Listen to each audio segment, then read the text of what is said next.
La touche verte, l'été, c'est avec l'Observatoire de l'environnement.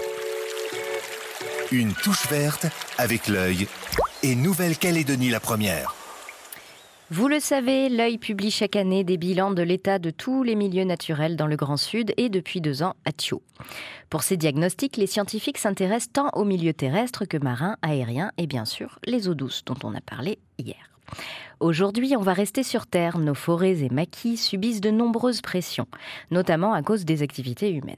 L'extraction minière, l'agrandissement des villes, les incendies, la construction des routes sont autant de causes de fragmentation et de dégradation de la qualité des milieux naturels.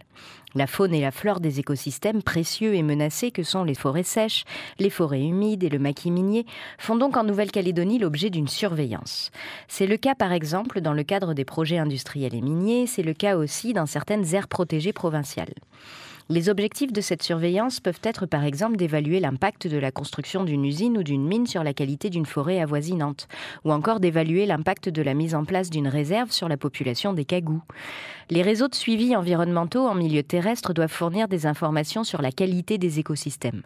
Pour cela, on va chercher à renseigner des indicateurs de l'état de la faune, de la flore, de la qualité des sols, qui permettront aux gestionnaires de prendre les meilleures décisions. Construire un indicateur n'est pas chose facile. En effet, un indicateur doit avoir de nombreuses qualités pour être intéressant. Il doit répondre à la question que l'on se pose. Il doit être sensible aux perturbations du milieu. Et enfin, il doit être fiable et facile à reproduire et à mettre en œuvre. À titre d'exemple, un des indicateurs suivis par l'œil pour évaluer l'état des milieux terrestres dans le Grand Sud est l'abondance et la diversité des fourmis.